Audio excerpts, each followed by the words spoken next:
Good morning. I am the teacher. Sorry about that. Just had to take a little swig. Throat's kind of dry. But I just wanted to briefly speak this morning. I know for those of you who did the winter solstice, mine was great. I enjoyed it. It's very relaxing and eye-opening for me spiritually. I'm currently doing well on my diet. Again, my goal is to eventually get to once every 72 hours. But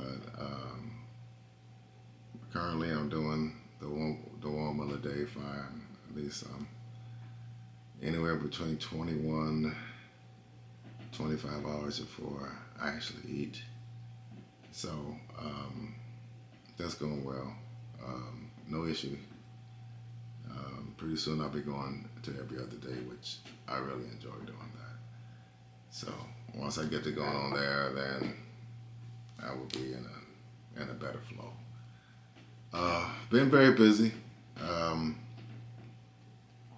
I always put out the wisdom of the day, Monday through Friday. So that is going, but I realize it's been a minute since I put a video out there. Now, my videos are pretty raw.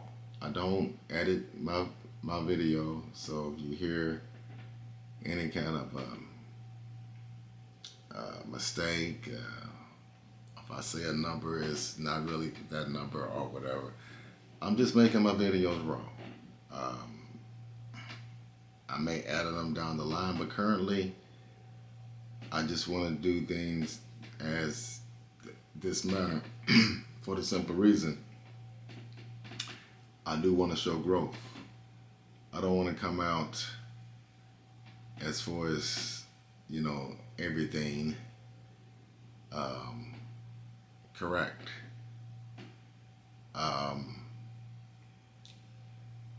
The key point that I'm trying to make is that when you want to start doing something, just do it. Don't put too many emphasis on how you appear, especially if you're not doing it for political reasons. I understand first impression, but the very few people that I have watching my videos now, I haven't been promoting my website. I haven't been sending out any kind of advertisements as of yet. So I just want to see what a beginning looks like. And I have ideas, and soon I will be going live in the mornings for about 30 minutes. I don't like to go over 30 minutes, but I would probably start off going, within 30-minute time frame as much as I possibly can make that time frame. But basically just talking about whatever the wisdom of the day comes from me or the word for the day, and just briefly speak on that. A spiritual life, excuse me. A spiritual life, for a lack of a better word, it's not a life that can be routine. Like at this particular time, this XYZ happens. For me, and the way that I flow, is that my motion or my attitude, that's my time. Like I say, if I start going live in the mornings, I may start off at a certain time. when I get up in the morning and if I'm making my prayer, I may be in my meditated state a little bit longer from one day to the next. So it'll be within a time frame, because when it comes to spirituality, you can't put the external world's time on it. I don't go on the external world time. So basically I can say I may start at anywhere between 6:30 and 7:30 within the morning. But if you can make that time, that's fine. But I will record it and I will upload it, but it's just the things that are the way I do things. It's just the way I do it. So I can be in that mindset within that flow. Also, I've been promising to do problem 13. Now, problem 13 is very significant for the timing of things that are happening within the understanding. As the understanding becomes more prevalent, or the force comes, certain information is to your benefit, for you can understand, the totality of what you are facing and the day of decision and so forth. There are two forms of life. There is male, there is female. That's what I teach. I call it the original thought, supreme mathematics. The math I'm going to be talking on is basic arithmetic. And the certain codes that you can get from basic arithmetic. It is the rhythm of the heart which creates the vibration and the frequency. True language is mathematics. Your original language is mathematics. There is no language like it. I don't entertain Satan.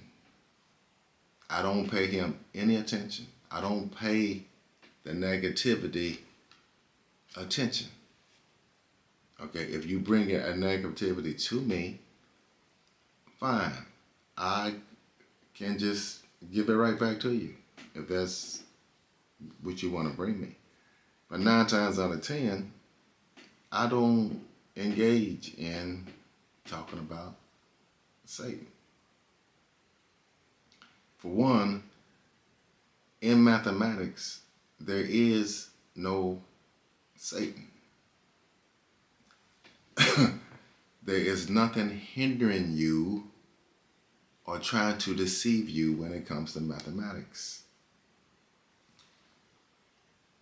It is the language in which I grow. It is your universal language, like you are a universal being. You can call yourself whatever you want. I'm just telling you that mathematically, you live within the universe. That's it. You are a universal being, experiencing this realm of understanding. You can hear your name without opening up your mouth. You can see without sight. There is a being inside of you. And the more you become aware that you are more than what you have been taught or what you even perceive to be, then you will understand why I reference God as the one. It makes no difference to me. I don't think any man nor woman can tell somebody else how to serve the one. We are all a unique equation. And the reason why I use equation, because it is life is all connected, and in order for us to be connected, we have to already be equal. No life is greater than the next life. That's why you are an equation. And that's why, when you look at certain elements like water, it seeks its own level, etc., etc. Once you are in that universal understanding and you're looking at things in a more broader sense, then you can start seeing that the only thing that matters is the one. Because there is only one. There is zero, which is the womb, and then there's one, in which we add. What you cannot do with the one is multiply. You cannot add or multiply zero. If you multiply zero, you will come to be magnify what it is. It's nothing. And when we say nothing, it's not nothing that saying that it's not value. You put a zero next to any number, it automatically changes to a higher level. But the reason why our ancestors called it zero or nothing, because you cannot define the beginning. If you start naming and allowing life to go in, then your womb is being tampered with. And now you start coming out fragmented. So mathematically speaking, there are two numbers and there are two life forms, 0 and 1. Any other number is only a representative of the one. If you 200 million, you 200 million ones. He is the only one that can times himself and remain himself. You say God is one, and I agree with you. God of religion is just that. I'm not here to debate that. There's no reason for me to debate your faith. Your faith is your faith. Your belief is your belief. I'm not here to take that away. We can share. We can talk about whatever religion inspires you. If you're a Muslim, if your practice is Judaism, if your practice is Christianity, Jehovah's Witness, whatever your faith is, I'm not in conflict with it. Math is all around us. Math is natural. I'm not in conflict. I'm not trying to change anybody's faith. That's not what I teach. I teach supreme mathematics, the original thought. So, whatever it is present, and whatever you touch in this realm of understanding, a thought preceded it. So technically, when you deal with this world, you got to realize what it is. It's the past. If you understand the process of thought, it's easy for you to prepare yourself what's coming because the thought has already happened. If you're just reacting to the things of this world, you're never on time because it's already been thought of. So you need prayer. You need meditation so you can see and understand what is coming, because the thought and the frequency is there. We just dumbfounded. We feel like we got to read about God. We have to read about the one. No. They're already present. Your God is already present. If you believe in God, he or she, however you see your God, is already present. Period. It's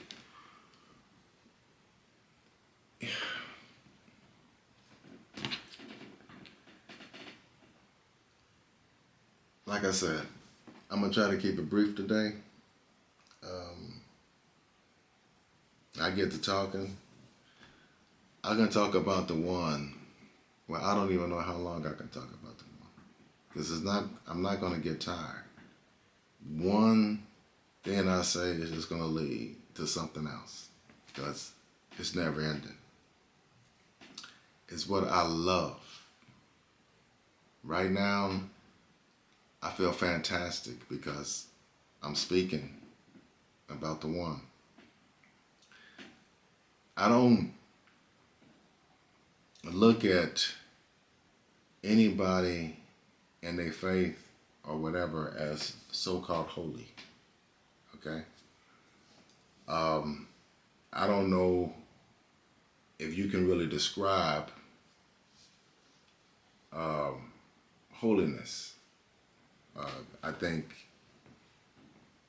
it's kind of hard to put it in content as far as an exact meaning. For instance, if you feel like that you are standing on holy ground, and if Satan is standing there right next to you, is it still holy?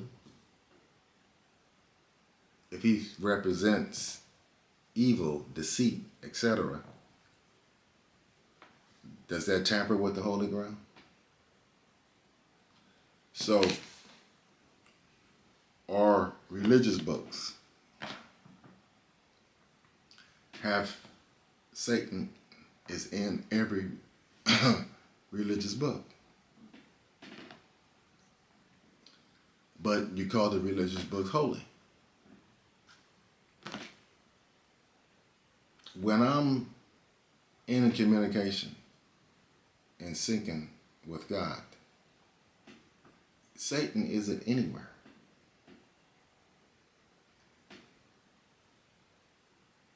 He doesn't even exist in my language. Difficulty is ordained. That's how you grow. If I'm working out, if you put stress on your body, it grows. It is natural. There's nothing deceitful about mathematics. If you work on a problem, you make a mistake, failure. But Satan is not the cause of a mistake. Okay? There is, making a mistake is a learning process. So I've had teachers. If I'm working a problem, a teacher come up to me and say, okay, that's good, but there's a better way of doing that. But when you're dealing with mathematics, if it doesn't add up, they check it wrong and they assure you how to get the answer. That's life. That's the process of life. That's why we have parents. That's why you are born in a position to be taught. There's nothing wrong with that. You're not born perfect, but what is perfect? Now,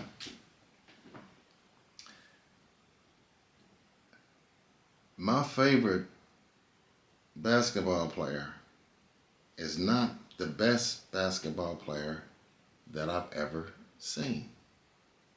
Okay?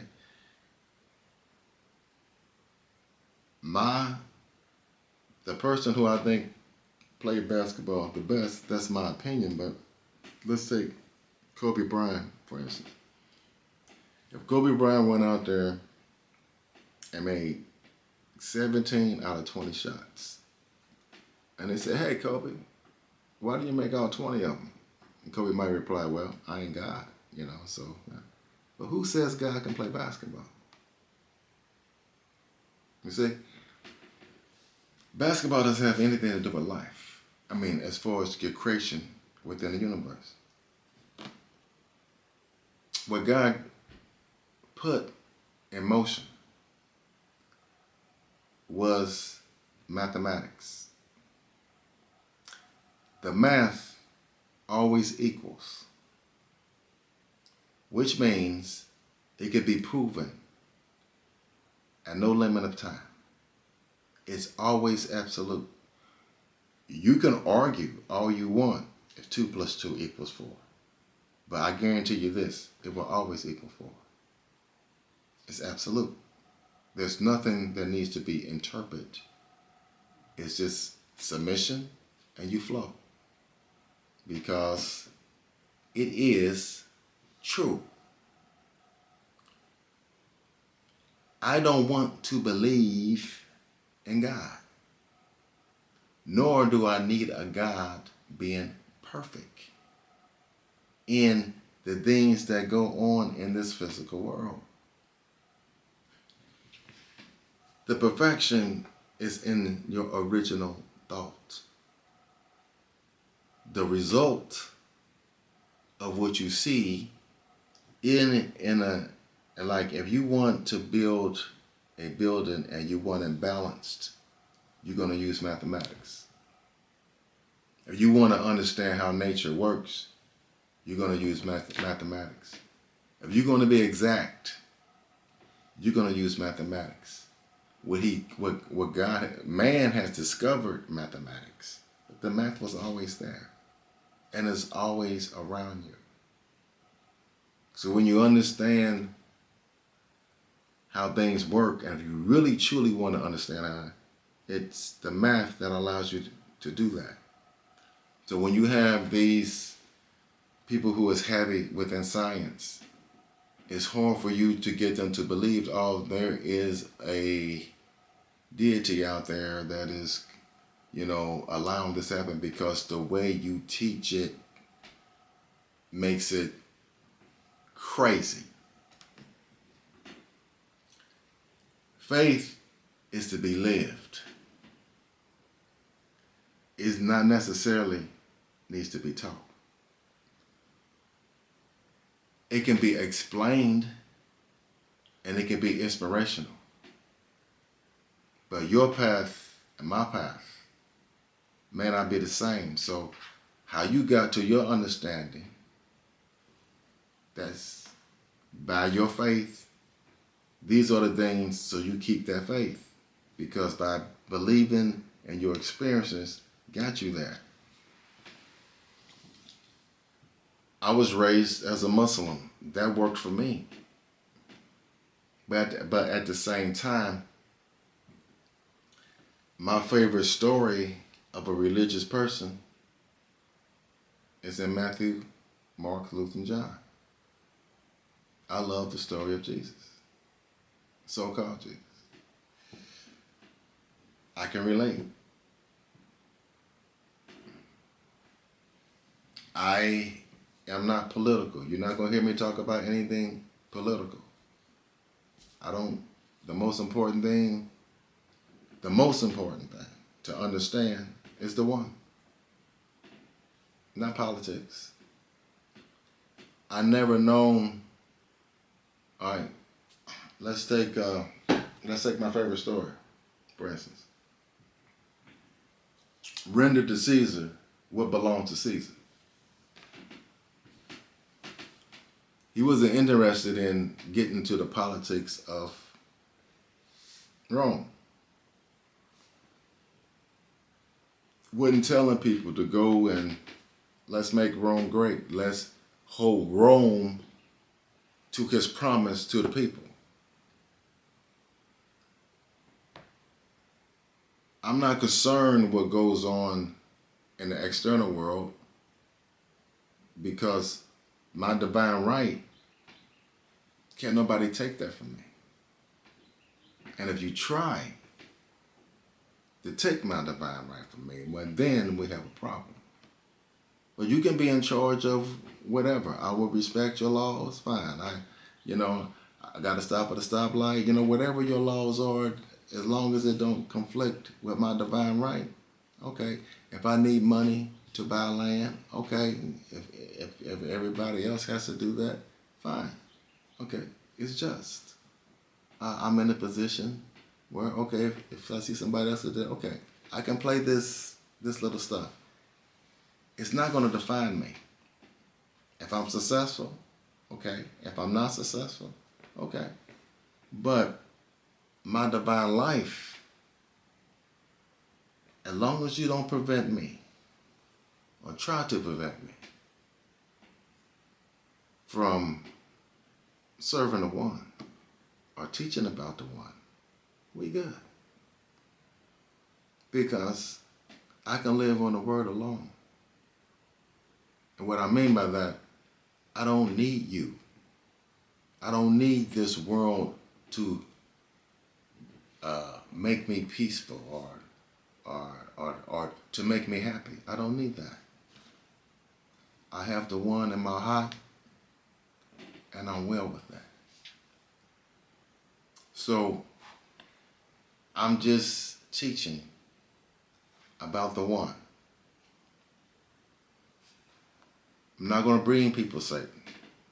I can show you how scripture relates to things mathematically. If you watch my videos, and some people may study my video, and for those of you who have, I know I put some assignments out there.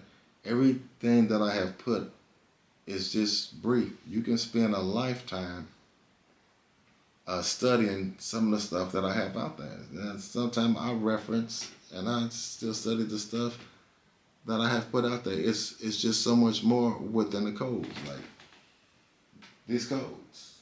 It's math never ends. It just never ends. So if I ask you to start counting, I mean, when you gonna stop?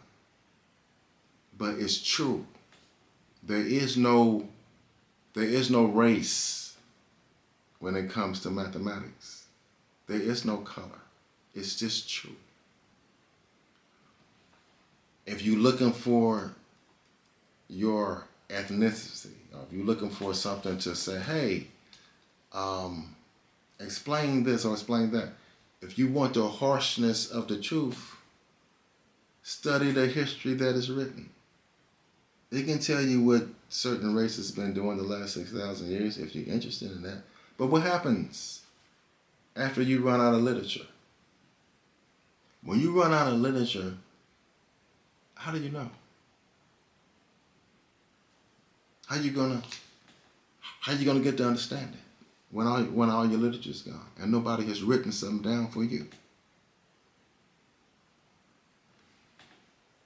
The past and the words and the truth that have been said and the actions. If you understand frequency and when you properly know how to meditate, you can see, you can hear. Reading is something you call it, if I'm going to be gone and I'm not going to be present and I'm leaving and my frequency is going to be at a distance where it'll take light years to reach you, then I will write you a letter. But however the language that I write it, who's to say that you're going to even understand that? So what we have is within our bloodline, and every generation that comes into existence. If you are currently present, that means you are connected to everything that has been before you. If you start doing visual meditation, you can see because it is recorded in you. You have a memory and everything that has happened prior to your arrival, it is recorded within your DNA. If you learn to look within, then you can see all that you need to see. That is the original thought. That is supreme mathematics. So you can meditate and clear your mind, and you can see and learn. There is no secrets in the universe. It was created to give. You limit yourself because you depend on sight, but you have vision. And you can see everything. Focus on that which is one. I got my clock here. I didn't realize I'm getting close to 31 minutes. So be talking to you again soon. And on that note, as always, 1 times 1 times 1 times 1 equals 1.